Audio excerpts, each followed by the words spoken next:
اے پیغمبر صلی اللہ علیہ وآلہ وسلم،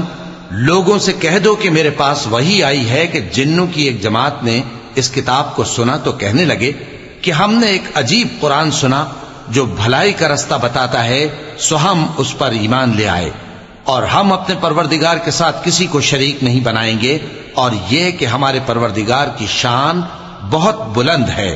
وہ نہ بیوی رکھتا ہے نہ اولاد، اور یہ کہ ہم میں سے کوئی بے وقوف اللہ کے بارے میں جھوٹ گھڑتا ہے، اور ہمارا یہ خیال تھا کہ انسان اور جن اللہ کی نسبت جھوٹ نہیں بولیں گے،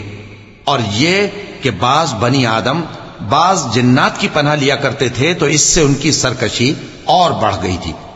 اور یہ کہ ان کا بھی یہی اعتقاد تھا جس طرح تمہارا تھا کہ اللہ کسی کو نہیں زندہ کرے گا، اور یہ کہ ہم نے آسمان کو ٹٹولا تو اس کو مضبوط چوکیداروں اور انگاروں سے بھرا ہوا پایا، اور یہ کہ پہلے ہم وہاں بہت سے مقامات پر فرشتوں کی باتیں سننے کے لیے بیٹھا کرتے تھے، اب کوئی سننا چاہے تو اپنے لیے انگارہ تیار پاتا ہے، اور یہ کہ ہمیں معلوم نہیں کہ اس سے اہل زمین کے ساتھ برائی مقصود ہے یا ان کے پروردگار نے ان کی بھلائی کا ارادہ فرمایا ہے، اور یہ کہ ہم میں بعض نیک ہیں اور بعض دوسری طرح کے، ہمارے کئی طرح کے مذہب ہیں، اور یہ کہ ہم نے سمجھ لیا ہے کہ ہم زمین میں خواہ کہیں ہوں اللہ کو ہرا نہیں سکتے اور نہ بھاگ کر اس کو تھکا سکتے ہیں، اور جب ہم نے ہدایت کی کتاب سنی اس پر ایمان لے آئے، سو جو شخص اپنے پروردگار پر ایمان لاتا ہے تو اس کو نہ نقصان کا خوف ہے نہ کسی طرح کے ظلم کا،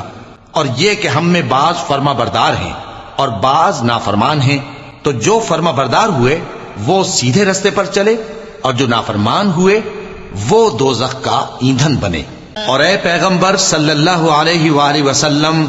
یہ بھی ان سے کہہ دو کہ اگر یہ لوگ سیدھے رستے پر رہتے تو ہم ان کے پینے کو بہت سا پانی دیتے تاکہ اس سے ان کی آزمائش کریں، اور جو شخص اپنے پروردگار کی یاد سے منہ پھیرے گا وہ اس کو سخت عذاب میں داخل کرے گا، اور یہ کہ مسجدیں خاص اللہ کی ہیں